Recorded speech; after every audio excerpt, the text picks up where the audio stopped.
Good evening, ELE families, and welcome to our first ever virtual curriculum night. Soon you will hear from your child's teacher about the plans in store for this year. But first, I'd like to introduce you to our administrative team. Amanda Daniels and Eve Walwork, academic facilitators. Tricia Stewart, assistant principal, and that's me, the proud principal at Elizabeth Lane. It's important that we, as a school community, know where we're headed. Our vision is that all children are valued and respected members of the ELE family. We support our students' diverse needs with high expectations for academic, social, and emotional growth. In order to achieve our vision, we follow a school improvement focus. Each year, we target goals that will move us closer toward achieving our vision and design action steps that will move us in that direction. This year, we will continue to work on aligning instruction and student learning tasks to grade level standards. We will accomplish this by implementing the EL Literacy Curriculum, which is new for grades 4 and 5, and continue that implementation work in grades K through 3. We will also continue to improve our implementation of the Math and Vision 2020 curriculum. These curricula give your children access to rigorous and relevant instructional practices and learning tasks. In order to continue our work, we will provide professional development for our staff that's focused on the implementation of these curricula, as well as best practices and tools for hybrid learning. We will also focus on evaluating our practices, processes, and policies to ensure equity for all students. We will accomplish this through staff professional development based on cultural proficiency and dismantling systemic racism. We will also work to recruit and retain teachers and staff to build a more diverse team. In addition, we will continue teaching students to respect and celebrate individual differences through our social emotional learning and literacy curriculum. We will partner with you to achieve this vision. Our goal is to provide timely, relevant, and consistent communication, as well as provide opportunities for families to provide feedback that will inform our next steps and plan. We aim to provide timely support to families and caregivers who are facilitating remote learning, and we are working to create opportunities for family involvement through volunteering, virtual school events, and building relationships in the school community. We recognize that it is more challenging for families to connect now that we're not on campus, or we won't have all students on campus at the same time. We also know that having volunteers on campus will be very limited this year. That means we have to work harder to find ways to engage our families, and we are committed to partnering with the PTA to do that. So, I could have never intended or imagined that we would be working to achieve our vision through remote or hybrid learning, but here we are. As the commander of a mission that I did not train for, I would like to report that we have successfully launched. A successful launch doesn't mean perfect. It means that we're off the ground and we're moving in the direction of our goals. Feedback is very important to this process, and so I want you to understand how I have determined our launch was successful. First, we have a 97% or greater attendance rate. That is astounding and something to celebrate. We also have a high level of Canvas engagement, meaning students participating in assignments and submitting assignments. We know that this is an area that will continue to improve as we better our skills in Canvas and provide more information and support to students and families. We've also had a very high utilization of our technology support, and we've noticed that over the last week and a half, the demand for that support has significantly decreased, and that means that we have most of our students online and engaged with their classes and with their assignments. Thank you for your help in making that happen. Key to our success. I know that we all want our students back in school as soon as it is safe enough to do so. We know that we will continue to have the options of the full remote academy and the Plan B attendance rotations for the entire 2021 school year. I want families to know that we will ensure a high quality academic and social learning experience regardless of the option that your family has chosen. We also want to provide students and families with as much consistency as possible. Moving through a school year where we may move between hybrid learning and remote learning can cause disruption for families, and I'm sure that it has already done so. So what we want to work to do is make sure that the remote learning schedule stays consistent while students are in school and for students who are participating in the full remote academy. This is going to take some work on behalf of our teachers and on behalf of our families as we move into this next phase. So these are all of the ways that families will be receiving communication. You will continue to get the class newsletter each Thursday. You will continue to receive information and feedback on student work through Canvas, as well as the morning WELS announcements and additional school forms that will be shared through the parent app. Blackboard Connect is the email and phone call system that we use to send out communications to entire grade levels or to the whole school. If you have not yet received an email that's from Elizabeth Lane Elementary, the most recent one was sent on Sunday evening to remind you about Curriculum Night. Please contact our registrar so that we can find out what we need to do to make sure you are receiving those communications. The PTA Mini News is published each week, and our PTA has done an outstanding job with Facebook this year and providing frequent updates to all of our families. We also have our school and PTA web pages that are a place for families to go to find information. So as we continue moving through the year, we want you to know who you can communicate with when you have questions or concerns. Your primary point of contact will always be your child's teacher. But your child has more than just a homeroom teacher. Students in 3rd through 5th grade also have an academic block teacher, and all students have special area teachers, as well as support staff members who work with them. All of these teachers can be direct contacts for you and can help resolve any concerns or look into any issues that you're having. Your second point of communication is your child's counselor. In kindergarten and 1st grade, the counselor is Emily Sherrill. 2nd and 4th grade is Jessica Ott, and 3rd and 5th grade is Jacqueline Gray. The third point of contact can be a school administrator, and you can reach any of our school administrators through our administrative support, Sherry McWhirter. You can find contact information for all of our school staff members here on the Elizabeth Lane webpage. If you will find the directory section on this webpage, you will be directed to a list of all of our faculty and staff along with their email addresses.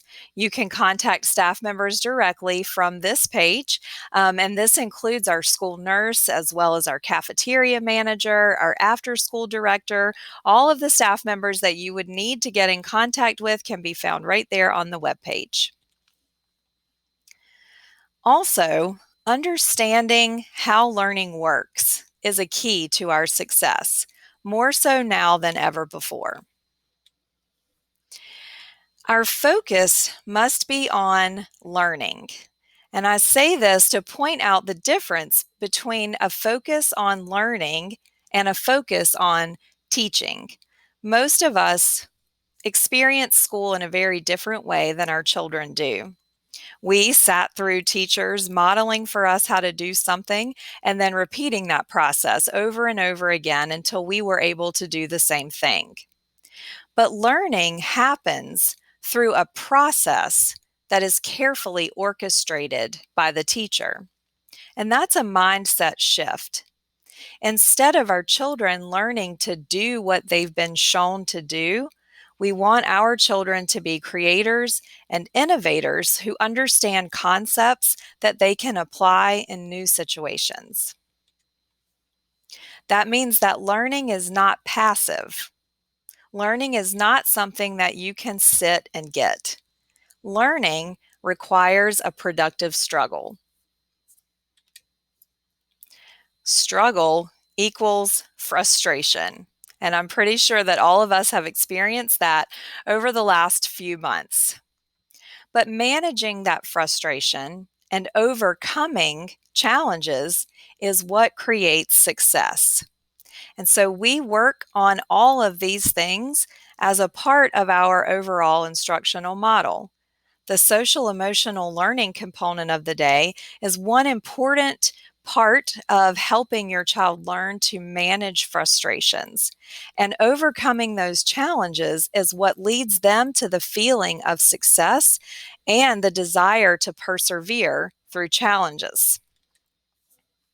You've helped your child this way before to walk. You had to encourage them. You had to let them fall. You had to help them up again and create a safe environment so that they would continue trying. And I know that today, all of your children know how to do this, and they learned that through their own productive struggle with your encouragement and support. And that's the way that it works in schools as well. We do know that our teachers have some special skills that help them know how to create this environment for the productive struggle. And so we need your trust and we need your help in allowing our students that independence when they're working on their specific learning goals. We do need your help.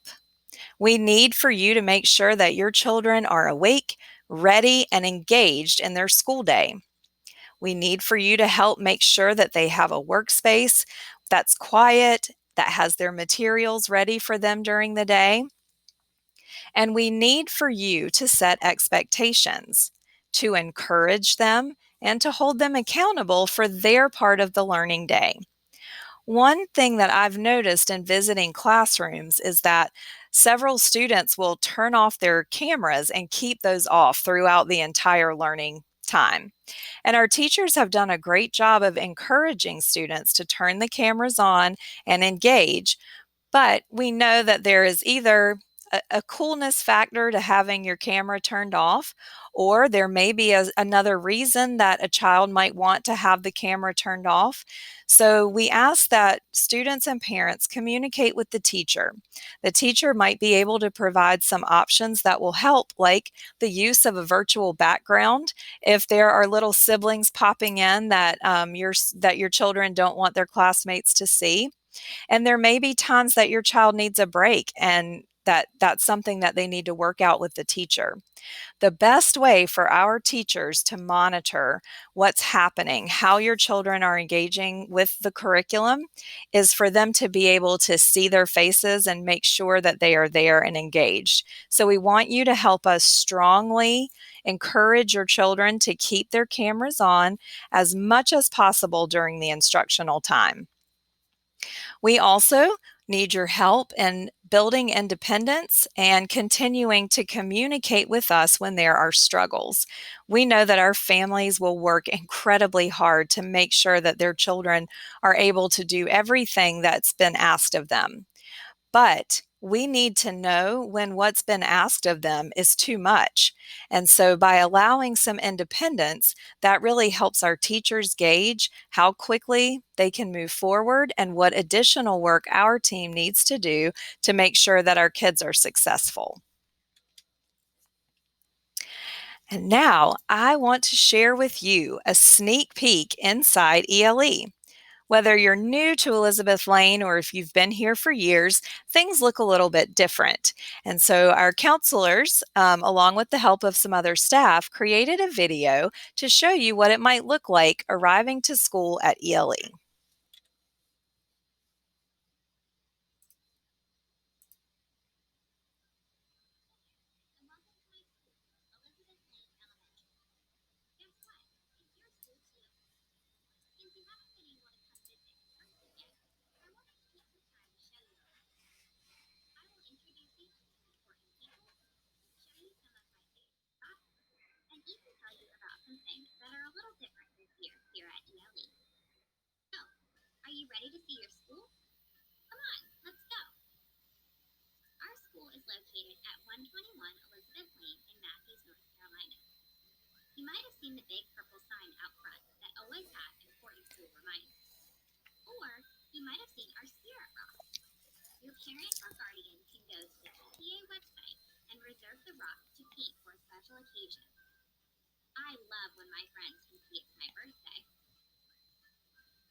things up again so we can get there quicker.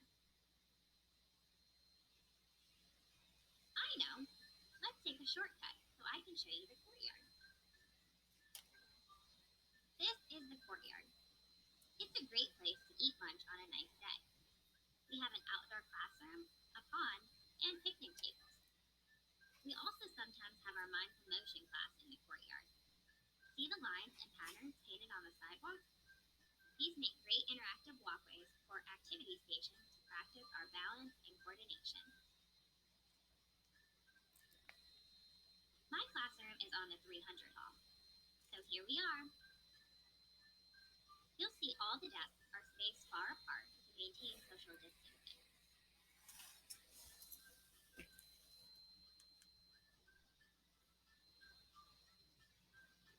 Now we'll take my seat and get ready for class.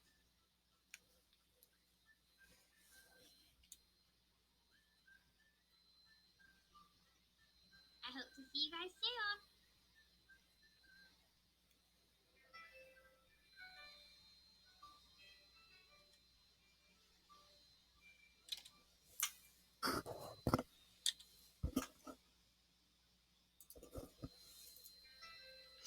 Thank you again for taking the time to be with us this evening. 914. That's the number of reasons that we have to continue working together to make this year the best possible experience for your children, and we will continue to do that. We are better together, and one important part of our partnership is the PTA. So now I would like to share a message from our PTA president, Lauren Stroop, and our All for One leader, Danielle Banks. Thank you.